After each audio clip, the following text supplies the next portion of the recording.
Welcome to Theories of the third kind.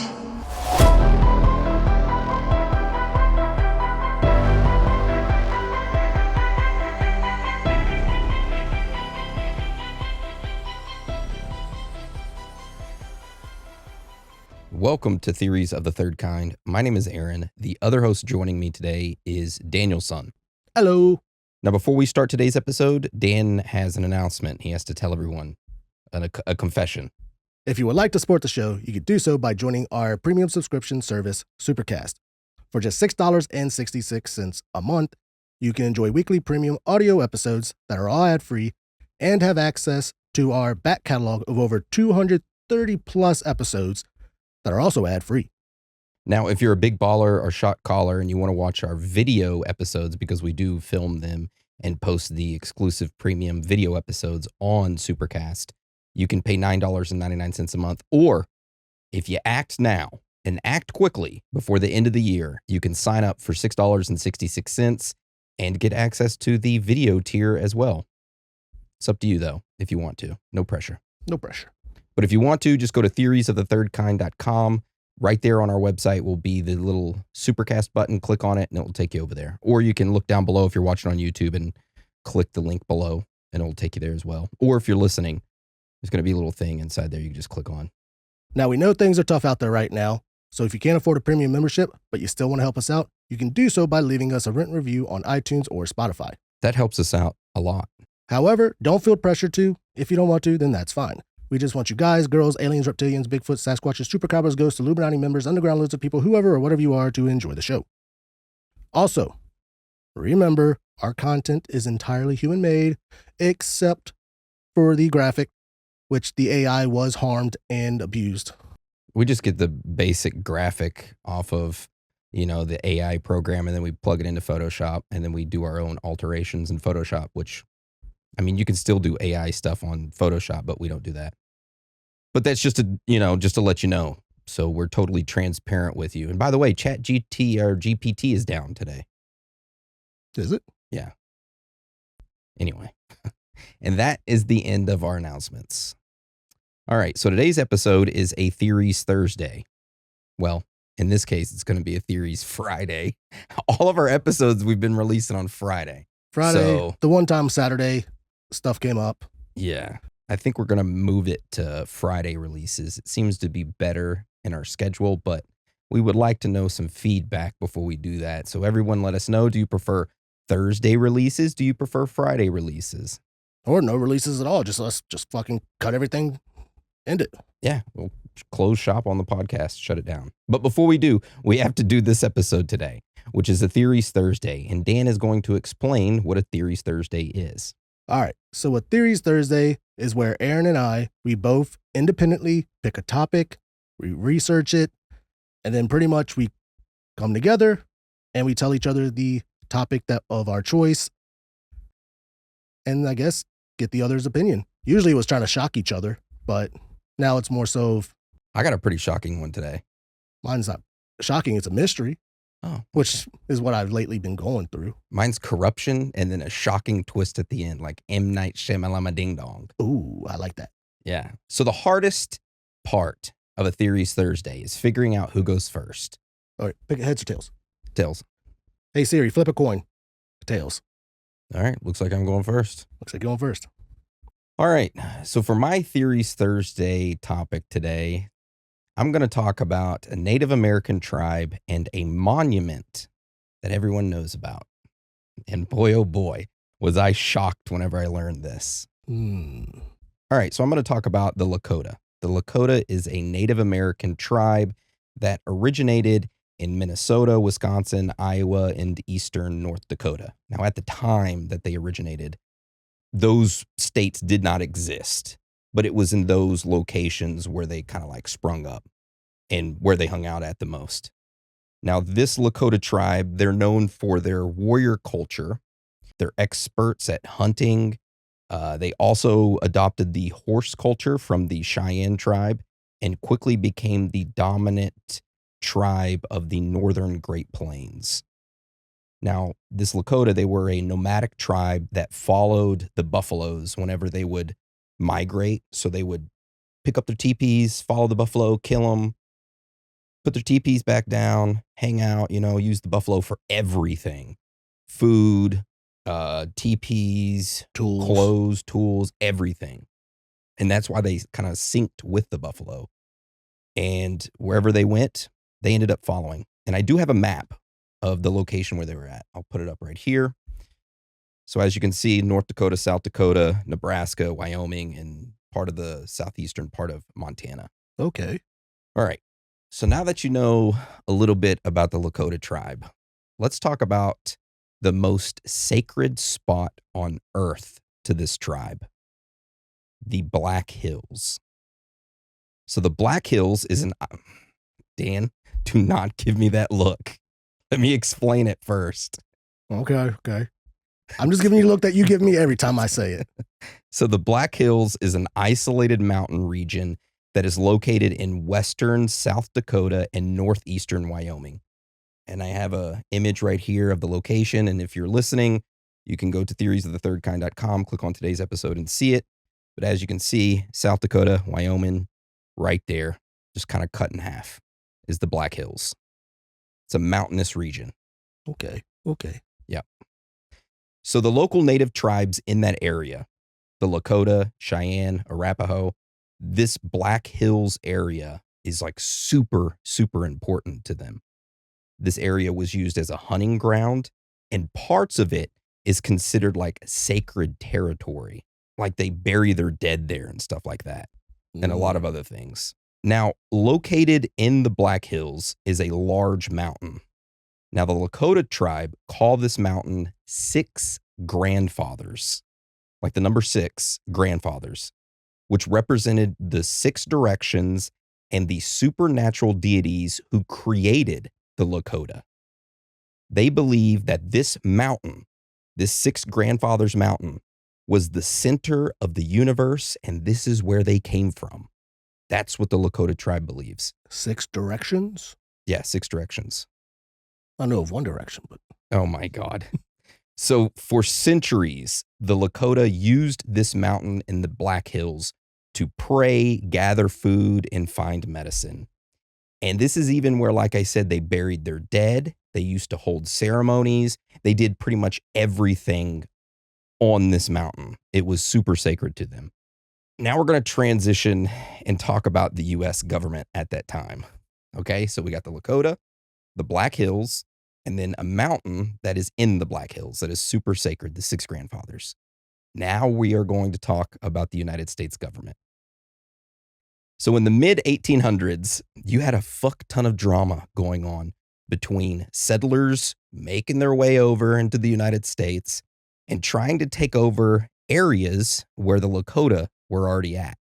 Now, at the time, the Lakota didn't have like an understanding of land and ownership. Nobody owned the land. They couldn't wrap their head around that. Like, what do you mean you own the land? This is the land. It's everybody's, right? But when these settlers came, they would beef with the Lakota and try to fight them. Of course, these Lakota, they knew how to throw down, and they would fuck these people up. I mean, most of the settlers were just normal people just making their way.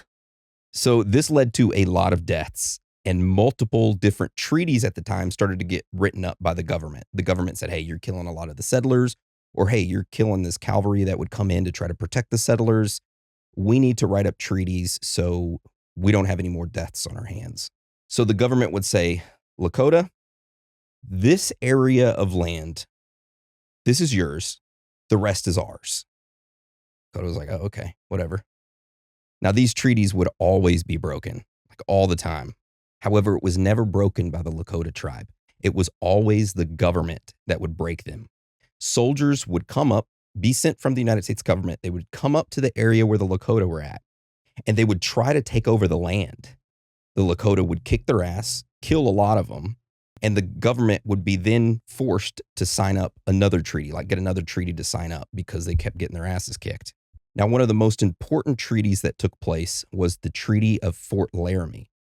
This was signed in 1868. And in this treaty, there was a fuck ton of stipulations, like a lot. But one of the most important things is that the United States government gave the Lakota exclusive use rights ownership over the Black Hills. That's all that they wanted. And the government gave it to them. They said, it's all yours. Just quit killing people. They're like, okay, cool. So like I previously mentioned, the area of the Black Hills, extremely important to the tribe. So they agreed to the treaty so that the settlers and the government would not have to come over to their sacred area and fuck it up. However, the peace did not last long. So there was a U.S. military expedition that was being led by George A. Custer. Oh. Now, this George Custer was a bitch-ass hoe. He previously was a Union cavalry officer in the American Civil War and was then a U.S. commander in the wars against the Native Americans. And he was leading like this expedition up towards that area. And his bitch ass was like, I'm going to try to kill all these fucking natives. But every time he would come up on one or a group of them, they would kill all of his soldiers and he would escape. Now, I'm not going to get into the super details about the wars between Custer and the natives. However, it's something important to note is that in 1874, while Custer's bitch ass was trying to kill the natives in the area, a bunch of gold was discovered in the Black Hills, like a ton of gold. Custer ended up laying claim to this discovery, and thousands of gold hunters and miners started swarming the area. So what do you think the United States government should have done? If they have a treaty set up and they said, hey, this Black Hills area is the natives, it's the Lakotas. Do not send any of the people inside there or the settlers to go get the gold. That's what they should have done. That is what they should have done. But they didn't.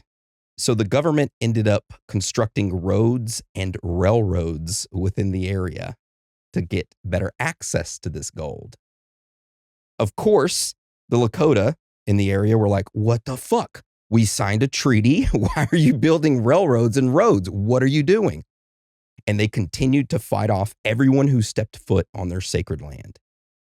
Now, during this time, it's important to note that the U.S. government was still giving food rations to the Lakota and to the tribes in the area. The United States government came to an agreement, we'll give you food rations. It was a part of their treaty. And these food rations kind of helped the tribes and the natives in the area survive because of their food source. The buffalo were being ran out or killed by the other settlers coming in.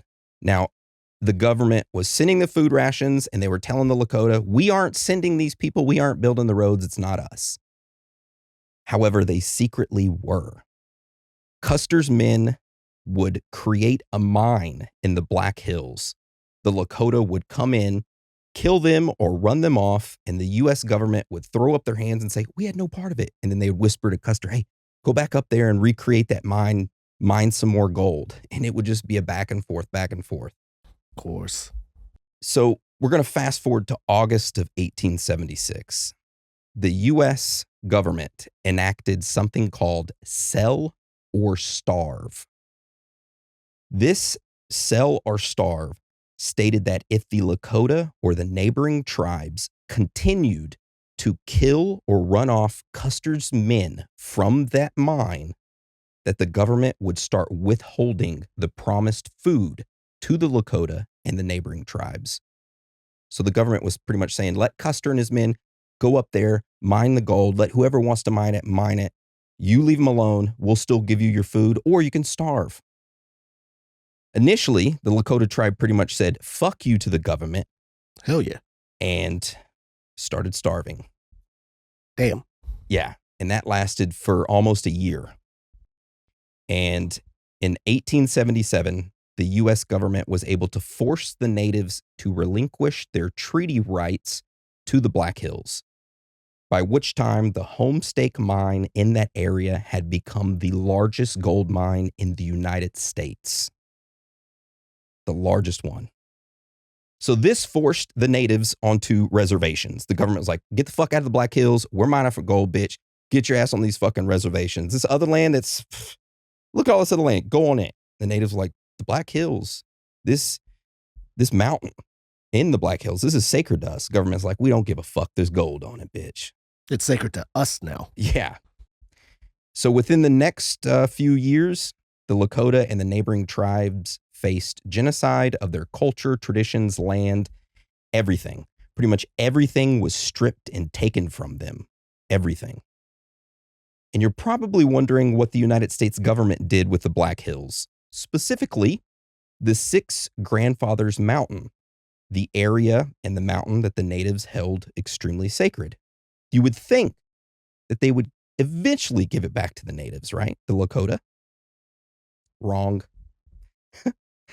The Six Grandfathers Mountain would be turned into a very famous monument that we all know today. Drumroll. Mount Rushmore. That's right. The government carved 4 famous United States presidents into the side of that mountain. Pretty much a giant fuck you to the natives. And there you go. There's a couple pictures of Mount Rushmore. Oh, man. And you want to know how Mount Rushmore got its name? It's a pretty interesting story. So it was around, I don't know, late 1800s. The U.S. government had full control of the Black Hills at the time. They started divvying out areas of the Black Hills, and this one individual got an area that was below the Six Grandfathers Mountain, but you could still see it from where you were at, and it was still in the Black Hills area. Now, it was a mining promoter named James Wilson who got it, and he wanted to make sure his area was the right one, so he hired a New York attorney to visit and make sure that his area was correctly staked out. So this attorney comes and starts looking at the land, and he's like, yep, it's all correct. And as he's looking at it and verifying all of it, he looks up at the mountain and says, that mountain right over there, the Six Grandfathers Mountain, looks at it and says, what's the name of that mountain? The guide that was with them said, doesn't have a name. But you know what? It does now. It's going to be named after you. And that New York attorney was Charles E. Rushmore. What the hell? Yeah. So there you go. That's what happened. That was extremely shocking to me whenever I found that out. I will never go to Mount Rushmore, ever. I've seen videos of people going up, like walking up the steps or whatever the hell it is, the trail to Mount Rushmore. They get up there and they're just like, there it is, Mount Rushmore. And they're just like, okay. It's just carved rock. Carved rock. But to some, it's sacred. And the U.S. government don't give a shit. They don't give a fuck about the natives. Dude, that is... So there you go. That's my Theories Thursday. I hope it was shocking. It was shocking, actually. And honestly, when you first started, I did not think it was going to go that way. Because I was reading up earlier and how you talked about like the states, they weren't the states yet. And then this like area of land and like how it was like right in the middle of it. I had read up earlier that there is another area like that. And I can't remember what states it were. I was trying to find it. You know the movie The Purge, right? Mm-hmm. Well, supposedly there is an area of like a valley with like a river running through it that they consider to be the only area in the United States that you could actually have a purge and get away with it. Get away with it. Because of how the way it's set up, there's 2 states that this area is in. And if you follow one of the laws, it goes against the other state's law, which you have to have like both of them come together to make a decision. So it pretty much just like counteracts each other or something like that. And if you did commit a crime there, by the time they actually do anything to you, let's go smoke some weed there. What are they going to do? I mean, you can do that. Well, not here. But no, I've been sober for 7 days now. What's sober? But yeah, I was reading that up and I was just like, it's like, holy shit, there's an actual area for the, that they consider to be the purge zone. Well, if you or a loved one have visited Mount Rushmore or the purge zone that Dan speaks of, comment down below. We would love to hear from you. But that pretty much is my Theories Thursday topic. So I pass the microphone to you, Daniel. I found it. They call it the Zone of Death. Oh, Jesus.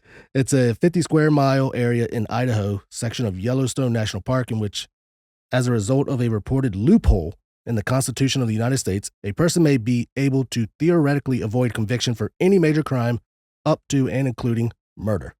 I'm good. I'm not going to Yellowstone. So it's Idaho and Wyoming. In that one area, the zone of death, because of the way their laws are in the Constitution, you can get away with murder. And by the time they really try to convict you of anything. We do not condone or promote murder. Just to clarify. Okay. Neither does Dan. He's just. No, it's just something that I read up on, trying to find a topic. And that reminded me of it. But yeah, Mount Rushmore. I liked it. Thank you. Yeah, I liked the topic. Just educating. Yeah. Educating people on the real history of what's going on or what had gone on. Just leave it to the government to do that. Here, we'll make a deal with you. You can have this area. We'll provide you food and all that because we have settlers and stuff, military going by, scaring off your buffalo and all that. Then, you got gold? Yeah. Well, now we're not going to give you any food. Fuck you. Give us that land. Oh, you gave us the land. Thank you so much. We're going to fucking carve 4 presidents into the side of it. Oh, it's sacred to you? We don't care. What do they call it? I know it's probably not the right term to use. Indian giving? Oh my God. We're not going to use that. I apologize for Daniel's terms. That's what people call it, right? Or is it? I don't know. Where you give something and then you just take it back? I don't know. I've never heard of that. There's one term I've heard of, African American rich. I can't think of the correct. It'll come to me though. African American rich. Are you typing in Indian giving? Mandela effect. It doesn't exist. So it is a derogatory term. Yep, I knew it was. Someone who makes an offering and expects to receive an equivalent or to have the gift returned. So what about the other term I was asking about? The African American rich? Oh, we won't look that up. No. All right, Dan. So tell us about your. First off, I'm sorry for the term. I remember hearing it. And that's honestly what it sounded like, is what the government did. Fingers pointing at the government. Yeah. Fuck the government. Yeah. Bitches. Literally have intercourse with them. All right. So let's talk about your Theories Thursday topic, Dan, which is called Peter Bergman. Peter Bergman. That name sounds familiar. I worked with a guy named Bergman. The Nukes. I worked with a guy named Peter one time. Really odd fellow. You know, whenever you go into a urinal and there's like a whole bunch of urinals open, and I usually take the one closest to the wall. He would always go to the one that was like right next to me, even though all the other ones were full or not full. He would go to the one right next to me. Called him, well, his name was Peter, but we called him Peter, the Peter Watcher. He'd take little gazes at the corner of his eye. Speaking of that, I had my jeans in the dryer and they came out fucking scalding hot. So I'm like, okay, I'm going to pull my jeans on and come over here for the recording. I go to pull my jeans on and my fucking slong hits the zipper, which is metal. Oh my God. My ding dong almost got burnt by the red hot zipper. Just a warning. Anybody who's affected by Are you free balling over there? Oh, he's free ball. Well, there you have it. Anyway, it's a little knowledge nugget for your ass. But hey, you never know. That Peter guy might have actually been protecting you. From what? The other monsters? From the other Peter Watchers. Oh, okay. He's like the overprotector. That's right. That's why his name was Peter. My job in Gotham is Don't worry, Aaron. difficult. Only I will look at it. Do not fear. I've laid claim to your Peter. All right. I will take it back when I want. All right. So tell us about your Theories Thursday topic, Peter Bergman. This is the mysterious death of Peter Bergman from the county of Sligo, Ireland. Okay. Now, I heard it Sligo. I've heard it multiple ways, so I have no idea which way it is, but we're going with that. Now, technically, Peter Bergman is not his name. Spoiler. He is an unidentified person, but he was using the alias of Peter Bergman in the area of Sligo. Now, just how it all started. 2 guys, Arthur Kinsella and his son Brian, they ended up going to Ross's Point Beach in Ireland. I like going to Ross's and getting shoes and socks. They do have some good stuff. They do have good socks. Sorry, go ahead. Ross's Beach. Ross's Point Beach. And they were, they went there in the early morning of June 16th, 2009, around 6 a.m. It's a recreational beach where a lot of fishing goes on. A lot of people like going there for vacations. Going there at 6 a.m. though, I don't know. A little early for me. But they went there and they were walking the beach and they noticed something very odd in the rocks on the beach. Walk up to it. It was the body of Peter Bergman. And the authorities had no idea who he was, other than, honestly, they didn't even know his name was Peter Bergman until afterwards. But they just found a body. They found a body. No identification on it, anything at all. So pretty much all they could really go by was that this body was of a male that was around 60 years old, tall and thin, gray hair. But the authorities, that's all they had. And to try to figure out who it was, they had to backtrack. So, of course, in Sligo, Ireland, they do have a bunch of CCTV cameras everywhere. I'd say everywhere, but in most areas they have it. Mm-hmm. So they ended up having to use the cameras to try to backtrack where this guy came from, what he was doing, and how he ended up dead on the beach that morning. So what they were able to figure out was that this Peter Bergman fella, he came from Derry, Ireland on June 12th, 2009, and he rode a bus to Sligo. He would then arrive at the bus station there, and then at around 6:28 p.m. that evening on June 12th, 2009, he was wearing a black leather jacket. He carried 2 pieces of luggage. One was a 2-handled hold-all, which is a weird name for a duffel bag type bag. Oh, okay. And then another one was like a shoulder bag, which for like a laptop bag, messenger bag. After checking the cameras, they saw that he called for a taxi. They found the taxi guy, the driver. They asked him, and they were just like, he came up to me. He says, "Hey, take me to the nearest hotel, the cheapest hotel, the one that I could probably afford." Taxi driver's like, "All right, I'll take you to whatever hotel I can find." First one they went to, they struck out. Couldn't afford it. Rooms were booked, something. So he ends up the driver takes him to another place. The second place was the Sligo City Hotel, which was located on Quay Street, which they had rooms and supposedly was cheap enough. So Peter Bergman, the man, unidentified man or whatever, he ended up booking 3 nights to stay at this hotel, and he ended up paying in cash. And of course, he made the name for the reservation Peter Bergman. Then he provided the address, which was, I tried looking it up. Even people try to say this name, they couldn't get it right. It's Ainstedersen. Okay.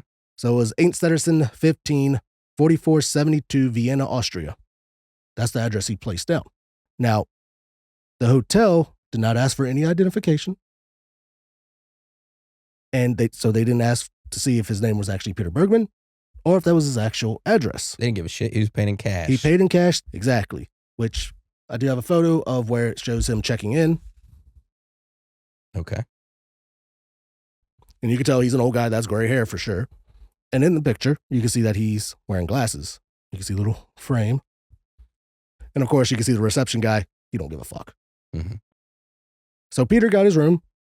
He was staying in room 705, and the authorities asked the hotel staff, and they're just like, "Oh yeah, I remember that guy. Very nice, but he kind of kept to himself. He didn't really talk to anybody, but, socially nice." So over the next 2 days of Peter staying there, the cameras would catch him leaving the hotel multiple times, and each time he would be carrying a purple plastic bag that looked like it was filled with something heavy when he left. Then when he came back, no bag. Which, here are 2 images. The first one shows him walking by the reception desk with the purple bag, and this one shows him right outside with the bag. So he would leave with this bag, carrying something. Then when he came back, no bag. And he would do this multiple times throughout the 2 days he was there. Odd. Very odd. So the authorities either think that he ended up like whatever was in the bag, he got rid of it. He brought the bag back by like folding it up, or maybe he disposed of that one. He had multiple. He didn't know how to use the toilet, so he just shit in the bag and he just go dispose it. Hey, it could have been that. Yeah. Maybe they didn't have toilets in the rooms. But yeah, during those 2 days, he would go out, do the normal thing of smoking a cigarette, getting food. And then on the second day, he would actually go to the post office and buy 8 stamps for 82 cents a pop, and then 8 envelopes. Then, of course, that's when they figured out, like, okay, maybe he's writing letters to someone, corresponding with someone, which they have no idea who. They never found the letters. Which is honestly sounds like the police really didn't care too much to really dive deep into it. Mm-hmm. But yeah, on the second day, June 14th, Peter had actually gotten a taxi outside the hotel, and he would ask the taxi driver, hey, take me somewhere beautiful, quiet, like a beach, somewhere I'd enjoy going swimming. The driver was just like, okay. Ross's Point Beach is, nice, quiet beach. People like going there. It's very pretty. So Peter was just like, take me there. Hops in a taxi, drives about 15 minutes there. Peter gets out, tells the taxi driver, stay right here. So Peter goes around. The taxi driver said that he just saw Peter just walk around a little bit, surveying the area, taking it all in, and it's like, comes back, is like, all right, take me back to the hotel. Taxi driver's like, okay, whatever you want, man. So, of course, Peter gets back. He does his normal go out, smoke a cigarette, walking in and out with the bag, just doing random shit, getting food. And then he ends up turning in for the night. Then that's when on the 15th, next day, at around 1 p.m., Peter would go down to the reception desk and check out, returning the key. From there, he would leave with 3 bags. He arrived with 2. He left with 3. One was the messenger bag, the laptop bag. Second one was the purple plastic bag. And then the third one was actually a different black, like handled hold-all bag. Different than the original one that he had. So he must have either got rid of that one or he left it in the hotel room, which they didn't find it, so I'm guessing he got rid of it. Now, as he left the hotel, he ended up taking the long route to the bus station. He went Quay Street to Wine Street, walking around. He even stopped in front of a department store, they said, and like passerbys that were questioned said that he stopped in front of this store and just kind of just stood there. It's like they said, like he looked like he was contemplating something. And they also said he kind of looked confused. But then after that, he made his way to the bus station. From there, Peter would find himself a seat in the bus station. He would sit there. He would get himself a like cappuccino, coffee, whatever, a sandwich, sit down at this table. And honestly, I couldn't do this, but he could. Other people were already sitting at this small little table. Nope. And he would just put his coffee cup there and sit right there with them. Nope. I can't do that. Listen, somebody sitting at a table, they claim the whole fucking table. I'm not sitting with them. Nope. But nope, he didn't care. He sat down, put his coffee there. One person reading the newspaper, the other old lady just staring off into who knows where. And then that's when the cameras caught him pulling out a couple pieces of paper from his pocket, looking through them, reading them. After he got done reading them, he shreds it up in his hands, gets up, goes over to the trash bin, throws it away. No idea what was on the paper. What the fuck? Cops never found it. Oh my God. It's like, did they really try? They didn't even try. Well, the bus would arrive. Peter would board it. The bus was actually going to Ross's Point Beach. And people said, I think it was like 16 people said that they saw him get on the bus and actually ride it. So I'm guessing it must have been the people on the bus as well. But the bus would depart at 2:40 p.m. towards the beach, and he would get off, and that's where he would start pacing the beach for hours. Whoa. And when I say hours, it took a taxi driver to get him there 15 minutes. So 2:40-ish, gets there, say about 3. He would end up pacing that beach, and each person that was interviewed at like questioned for this, one said they saw him at 4, one saw him at 5, another saw him at 9:10, 9:30, 10:30, and this is all PM, 11 PM, 11:10 PM, and the final one, 11 PM or 11:50 PM. Wow. 10 minutes before midnight. This man, from 3 PM to almost midnight, was just walking the beach back and forth. No wonder he jumped in the water. He's exhausted. Must have been. So yeah, the last person to see him alive was at 11:50 PM. And I'm guessing they were leaving the beach, considering it's almost midnight now. Mm-hmm. And the next morning, June 16th, that is when Arthur and his son Brian would find the supposedly undressed body of Peter Bergman on the rocks, but some reports say that he was undressed, like trying to say he was butt-ass naked. He had some clothing on. Okay. They found his body. He was wearing a blue Navy t-shirt, a Speedo-type swimsuit, underwear that was over top of the swimsuit, and a wristwatch. So he had no pants on, but he had a shirt on, Speedo swimsuit, and either tighty-whities or boxers over it.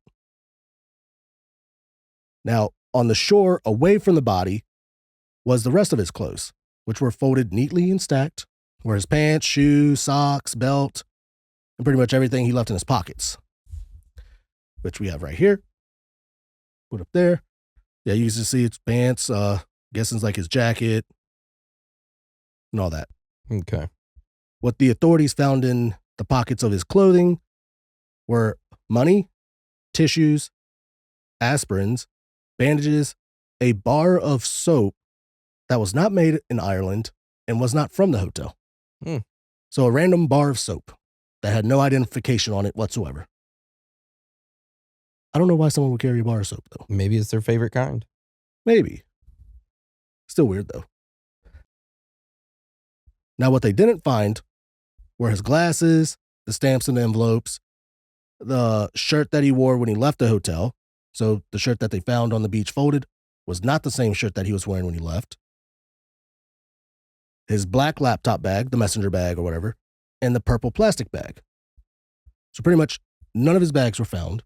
Glasses weren't found. The stamps and envelopes, his glasses, his shirt, none of that was found. So those were all missing. Okay.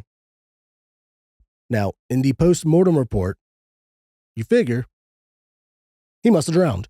Mm-hmm. Yeah. Blunt force trauma? Nope. Heart attack? Heart attack. Okay. It was cardiac arrest because they said they did not find any signs of a classical saltwater drowning. So I'm guessing they didn't find any asphyxiation or whatever. Yeah. And for 5-6 months, they looked over the body, tried to find evidence and all that. Nothing. So they ended up burying his body in the town cemetery on September 18, 2009, in an unmarked grave. Because, I mean, Peter Bergman was an alias, wasn't his real name. Now, the couple things that they found that was very strange was, we could go ahead and just go with the autopsy. He had a shit ton of health problems. He had one kidney. He was going through the late stages of prostate cancer. He had a bone tumor, and he had a myocardial infarction several times. So several heart attacks. Yep. And yeah, so it wasn't drowning and all that. He was suffering. He was very sick. They did not find any drugs in the system.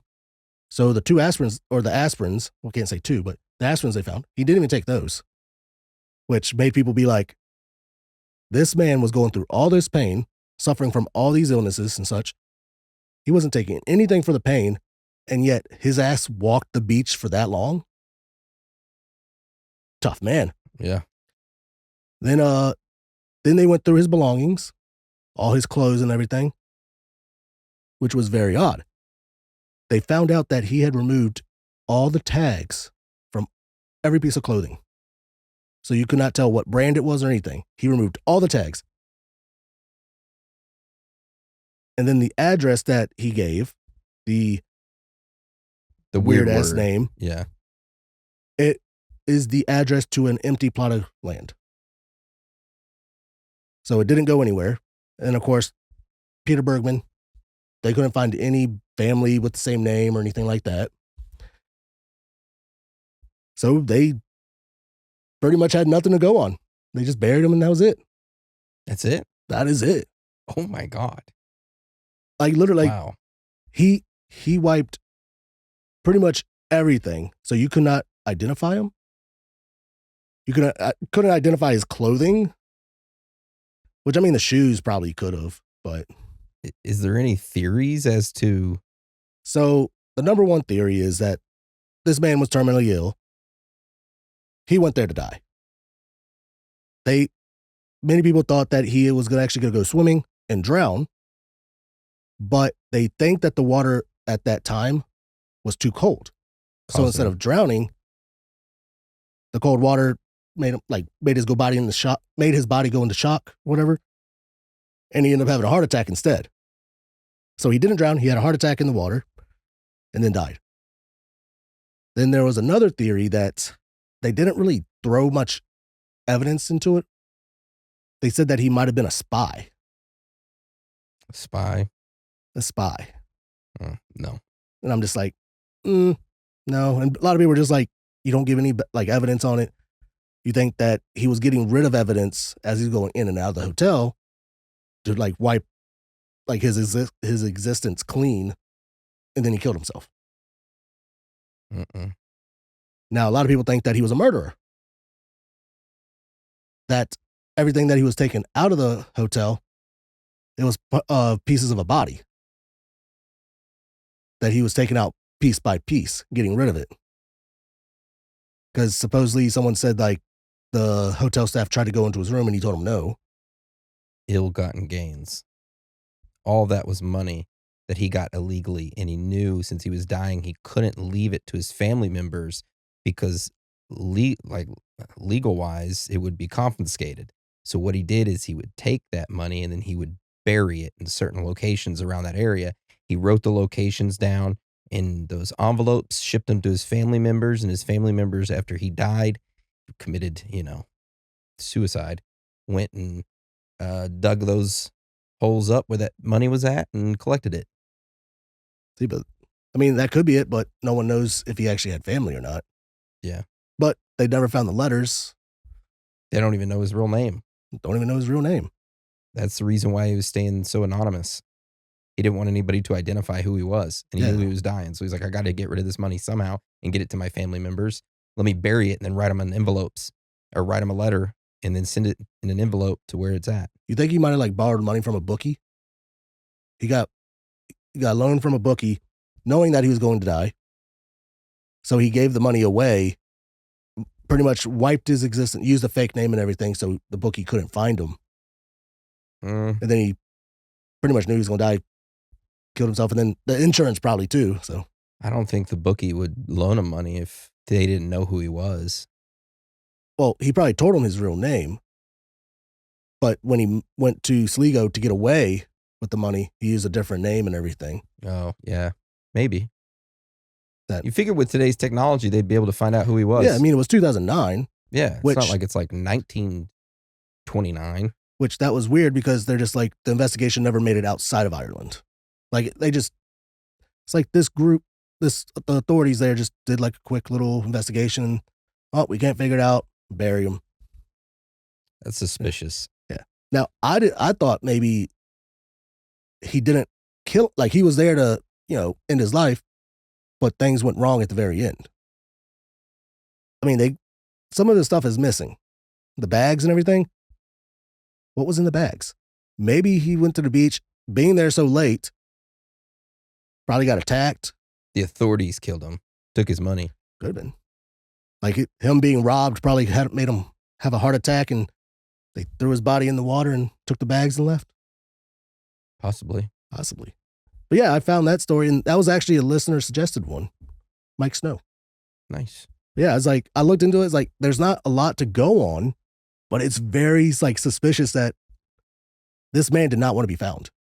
or he did not want his identity to be released or anything. And Well, if you or a loved one know who Peter Bergman is or any information regarding that case, you can send us an email to Aaron, AARON, at theoriesofthethirdkind.com, or Dan, DAN, at theoriesofthethirdkind.com, or you can comment down below on our YouTube channel. We would love to hear from you. that's right. If you know any more theories, definitely let us know. Yeah. But that is a very interesting Theories Thursday topic, Dan. Thank you for sharing it with us. You're welcome. Thank you, Mike Snow, for the suggestion. I actually had a blast searching this one up, even though there wasn't a lot to go on, but it's so weird. It is. It's like, it almost kind of seems like he could have been a spy, but then again, he's too old. Yeah. And he had a lot of shit wrong with him. All right. Well, with that being said, you have anything else you would like to add to your Theories Thursday topic or to today's episode before we roll it out? If you have any suggestions, send them in. For Theories Thursdays, I've been looking at a lot of suggestions, going over our topic suggestion list, going through emails and everything. I actually had a second one that I was going to go with, decided not to because my premium one's going to be a very interesting topic. My premium Theories Thursday topic episode today is similar to yours, but it's not a human. Oh. Yeah. Very odd thing. Floated onto the beach. That's all I'm going to say.